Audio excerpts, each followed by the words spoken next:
மக்களை நாம இன்னைக்கு பார்க்க போகிறது வந்துட்டு ஒரு சூப்பரான ஒரு டிஃப்ரெண்ட்டான சிக்கன் ரெசிபி. நம்ம வந்து நிறைய வெரைட்டியில் வந்து சிக்கன் வந்து செஞ்சு சாப்பிட்ருப்போம். பட் இந்த மாதிரி வந்துட்டு நம்ம இதுக்கு முன்னாடி சாப்பிட்ருக்க மாட்டோம், கேள்விப்பட்டிருக்கவும் மாட்டோம். பட் டேஸ்ட் வந்துட்டு ரொம்பவே வந்து சூப்பராக இருக்கும். ஸோ எவ்வளோ வந்துட்டு நீங்கள் சிக்கன் வந்து இந்த மாதிரி ரெடி பண்ணி கொடுத்தா கூட அது வந்து உங்களுக்கு திகட்டாமல் வந்துட்டு எவ்வளோ சாப்பிட்டாலும் திரும்ப சாப்பிடணும் அப்படின்னு சொல்லி தான் தோணும். அந்தளவுக்கு டேஸ்ட்டாக இருக்கும். ஸோ அதற்காக வந்துட்டு நம்ம வந்து நல்லெண்ணெய் சேர்த்துருக்கோம். இப்போ வரமிளகாய் வந்துட்டு காம்பை மட்டுமே கிள்ளிட்டு உடைக்காமல் அப்படியே சேர்த்துக்கிறோம். எங்கள் வீட்டில் குழந்தைங்க இருக்காங்க, காரம் சேர்க்கக்கூடாது அப்படிங்கிறதுனால உங்களுக்கு காரம் பிடிக்கும் அப்படின்னா நீங்கள் உடைச்சி கூட வந்துட்டு ஆட் பண்ணிக்கோங்க. இதை வந்துட்டு நல்லா வந்து வறுத்துக்கலாம் எண்ணெயிலே தான். ஸோ எண்ணெயிலே வந்துட்டு இந்த ஸ்டேஜுக்கு வந்துட்டு வறுத்துக்கோங்க. ரொம்ப கருகவும் கூடாது, வதங்காமல் இருக்கவும் கூடாது. இப்போ வந்து 1 kg அளவுக்கு நம்ம வந்து சிக்கனை நல்லா மஞ்சள் தூள் போட்டு ஒரு 4-5 வாட்டி வந்துட்டு க்ளீன் பண்ணி வச்சுருக்கோம். ஸோ அதை வந்து உள்ளே சேர்த்து நல்லா வந்து கிளறி விடுங்க. ஸோ இந்த மாதிரி கிளறி விட்டுட்டு பார்த்தீங்க அப்படின்னா கிளறி விட்டுட்டே இருங்க. கிளறி விடும்பொழுது தான் அதனுடைய ஃப்ளேவர் எல்லாமே, அந்த மிளகாயினுடைய ஃப்ளேவர், நல்லெண்ணெயோட ஃப்ளேவர் எல்லாமே வந்துட்டு உள்ளே இறங்க ஆரம்பிக்கும். இப்போ தேவையான அளவு வந்துட்டு நம்ம உப்பும் வந்து சேர்த்துக்கிறோம். ஸோ இது வந்துட்டு நம்ம நார்மல் சிக்கனை விட நீங்கள் வந்து நாட்டுக்கோழியில் பண்ணீங்க அப்படின்னா இன்னுமே வந்துட்டு டேஸ்ட்டு சூப்பராக இருக்கும். இப்போ வந்து ஒரு டேபிள் ஸ்பூன் அளவுக்கு மஞ்சள் தூள் வந்து ஆட் பண்ணிக்கிறோம். இவ்வளோதாங்க. இதுக்கப்புறம் வந்துட்டு நம்ம எதுவுமே ஆட் பண்ண போகிறது கிடையாது. ஃபுல் அண்ட் ஃபுல் வந்துட்டு இந்த சிக்கன் வந்துட்டு இந்த எண்ணெயிலையும் இந்த மிளகாய் வத்தல்லையும் தான் வந்துட்டு வதங்க போகுது. ஸோ இது வந்து நல்லா வந்துட்டு நீங்கள் வந்து வதக்கி விடுங்க.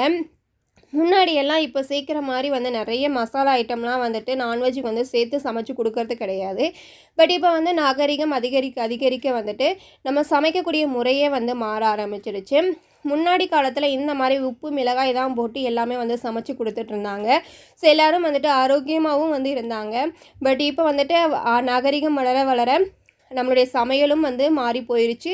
அதற்கேற்ற போல் நோய்களும் வந்து அதிகமாகிருச்சு. ஸோ பாருங்கள், இப்போ வந்து தேவையான அளவு வந்து நம்ம அந்த கறி வேகிறதுக்காக வந்துட்டு கொஞ்சம் வந்து தண்ணி ஆட் பண்ணியிருக்கோம். ஸோ 1 கிலோ கறிக்கு வந்துட்டு ஒரு 1.5 டம்ளர் அளவுக்கு வந்து தண்ணி ஆட் பண்ணியிருக்கோம். தண்ணி ஆட் பண்ணிவிட்டு நல்லா வந்துட்டு மிக்ஸ் பண்ணி விட்டுக்கோங்க. அது எல்லாமே வந்து மிக்ஸ் பண்ணி விட்டுட்டு அடுத்ததாக மூடி போட்டு வந்துட்டு நம்ம மூடி வச்சிடலாம். ஸோ வெந்து வரணும் அப்படிங்கிறதுக்காக. ஸோ இது வந்து அப்பப்போ வந்துட்டு நீங்கள் ஓப்பன் பண்ணி விட்டு கிளறி விட்டுட்டே இருங்க. பாருங்கள், ஓரளவுக்கு வந்துட்டு வெந்து வந்துருச்சு. ஸோ திரும்ப வந்து அப்படியே விட்டுறாமல் நீங்கள் வந்துட்டு கிளறி விட்டுட்டே இருங்க. இல்லை அப்படின்னா அது வந்து கருக ஆரம்பிச்சிடும். அதனால தான். ஸோ இதனுடைய டேஸ்ட்டும் வந்துட்டு ரொம்பவே வந்து வித்தியாசமாக இருக்கும். நம்மளுடைய பாட்டிமார்கள்லாம் பார்த்திங்க அப்படின்னா நம்ம பண்ணுற மாதிரிலாம் பண்ண மாட்டாங்க.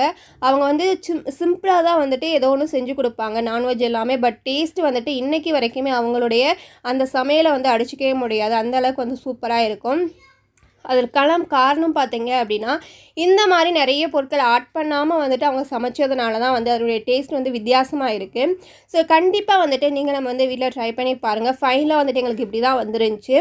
ஃபைனலுக்காக வந்துட்டு கொஞ்சம் கறிவேப்பிலையும் கொத்தமல்லியும் தூவி வந்துட்டு நாங்கள் வந்து இறக்கிட்டோம்.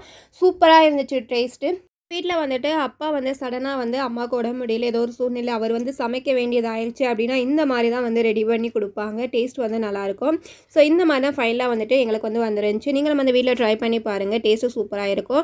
ட்ரை பண்ணி பார்த்துட்டு எப்படி இருந்துச்சு அப்படிங்கிறத வந்து மறக்காமல் வந்து கமெண்ட் பண்ணுங்கள். இது போல் நிறைய வீடியோஸ் வந்து நம்மளுடைய சேனலில் வந்து அப்லோட் பண்ணியிருக்கோம். பார்க்கல அப்படின்னா செக் பண்ணி பாருங்கள். ஸோ நீங்களும் வந்து ட்ரை பண்ணி பார்த்துட்டு உங்களுக்கு வந்துட்டு பிடிச்சிருந்துச்சி அப்படின்னா, இந்த வீடியோ வந்து உங்களுக்கு ரொம்ப பிடிச்சிருந்துச்சி அப்படின்னா மறக்காமல் சப்ஸ்கிரைப் பண்ணி சப்போர்ட் பண்ணுங்கள். தேங்க்யூ ஃபார் வாட்சிங்.